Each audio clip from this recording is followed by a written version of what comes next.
I picked this up on the way here. Local farmer.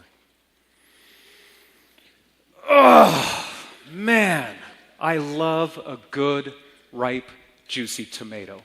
When I smell this, it takes me right back to my grandfather's garden. My brother and I each have a salt shaker. We run across the lawn to get one of these ripe, plump, sunbathing beauties. When I take that first bite, it's for one reason and one reason only, and that is to put the salt on. The salt comes out, and I am in heaven. I will never forget those moments. I felt so alive, so present. As I became an adult, my idea of alive and present was to be a successful businessman. But not just successful. I was going to be somebody that people admired. I had huge dreams, and they were all about me. Let me share a little sequence with you. I pull up to an exclusive local restaurant in my very powerful sports car. Walk in, survey the scene, 10 o'clock, heavy hitter. I give him one of these. He gives me one back. We share the secret language of success.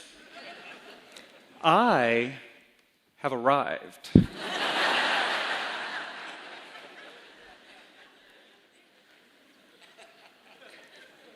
But it turns out that dream was a rotten tomato. 40 years after that perfect day in the garden, I am mentally and physically exhausted. Over the last 25 years, I had, with high hopes, started a company, and then frantically started the second, and then desperately started the third.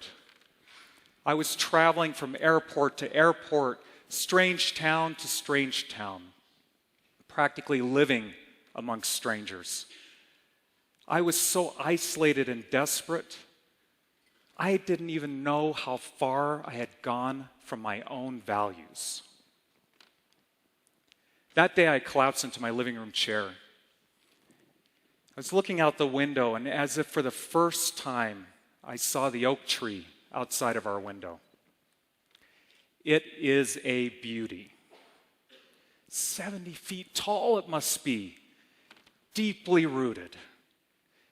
Maybe it was the solidity of that tree that brought me to a realization that would deeply disturb me, and yet I knew I had it coming. I'm a phony. Really? Yeah, a complete fake. I wasn't the person that I thought I was. I'm sensitive, caring, at times uncertain. I tried hard to be everything but that. I was a ridiculously bad version of myself, and I really sucked at being anybody else. I thought, what am I modeling to my children? Serve your fears. Forget your heart.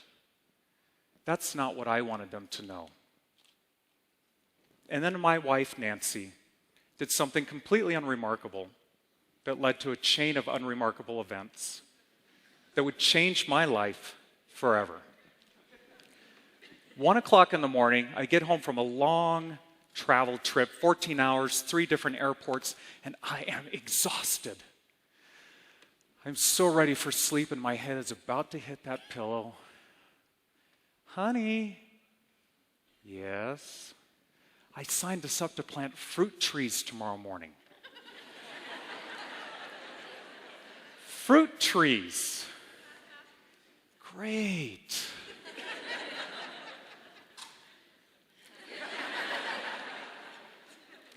So there we were, next morning, and by 2 o'clock in the afternoon, I am filthy, I am tired, The kids are running around wild. I am so sunburned it hurts.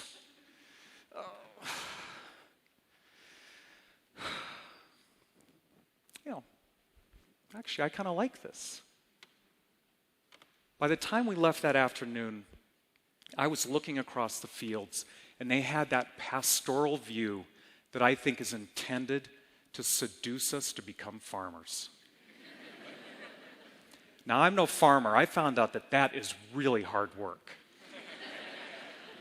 But something happened. Something touched me. I felt peace and at home. I felt like an ancient vital memory had woken up. And that feeling stuck with me. And then Nancy started a bakery. Yeah. It's pretty cool when you know somebody that starts a bakery, I'll tell you what. I used to be thinner. And she got into the farmers market as a vendor, and I said, congratulations! Oh, this is so awesome. She said, thank you. You know, I'm not an early morning person, so would you mind setting up the booth for me? Yeah, sure, no problem. I'm there right when I'm supposed to be. 5 minutes later, from across the way, this attractive young woman sees me, comes walking straight at me, extends her hand and says, hi, I'm Michelle. Oh my God, she's hitting on me. I'm terrified. Wait a minute, she just did the same thing with the cheese vendor. And I looked around and I saw that everybody was doing it.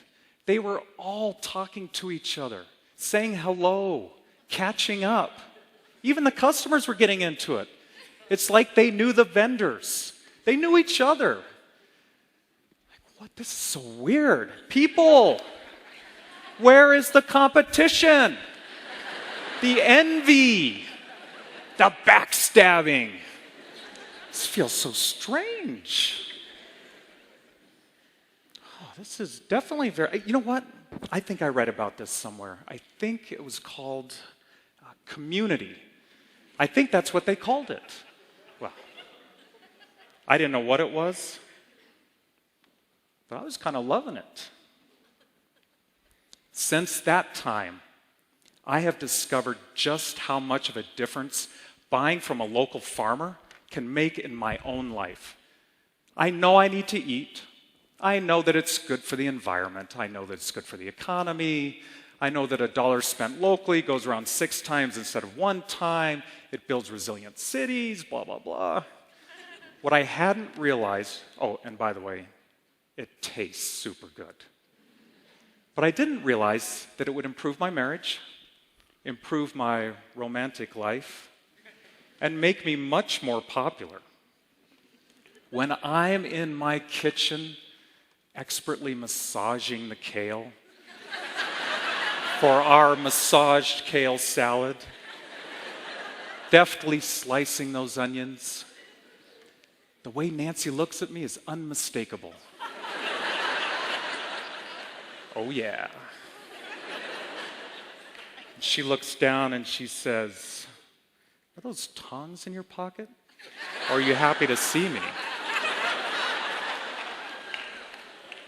Honey, these are tongs.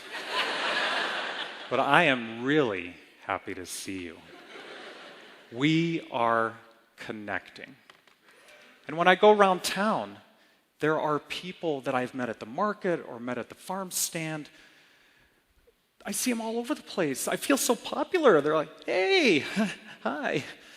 I don't even know if we share the same religious or political beliefs, but we're still connecting.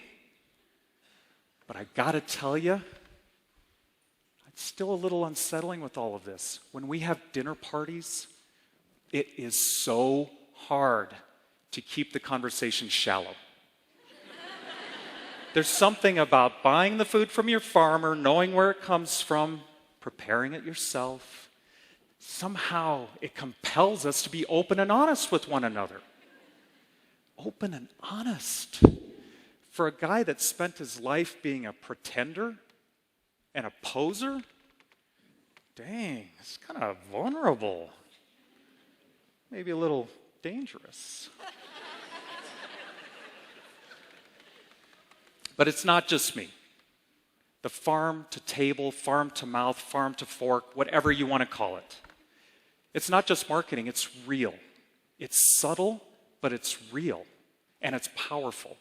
For instance, in 2013, there was a literature review that found the elderly and aging who garden have a lower incidence of pain, lower needs for medication, higher cognition, and they're generally happier. And returning veterans who participate in farm programs are finding that they have lower experience of PTSD. And they are reintegrating into civilian culture easier. But it's not just about those who have obvious trauma or challenges. Local food can even help a privileged, misguided white guy like me. Businessmen, take note. Harvard Business Review did a study and found negotiations that occur over a meal are 12% more likely to be profitable for both parties. And there are 10 times more conversations that happen at a farmer's market than at the grocery store. I think what that means is if you want to be alone and miserable, don't go to the farmer's market. Not a good place to be. So it appears that maybe food is worth much more than the calories we've been taught to count it in. Interesting. I know it is. I've experienced it. And I think you'll experience it too if you haven't already. In fact, my experience was so compelling that when I found out there was a job available at the Boulder County Farmers Market, I went for it. I wanted it so badly. And you may think, yeah, big deal, you applied for a job. But you have to understand, I hadn't applied for a job since college. Me, apply for a job? I'll just start another unsuccessful company. But this one, I wanted it bad. And I got it. It is my dream job. And now I, my staff, and our board have a lot of work to do because everybody deserves to connect with their food. Everybody deserves to connect with each other. And everybody deserves to build a community, regardless of how much you make or where you live. But that's for another talk. Until then, I encourage you to embrace your own community and make your own connections.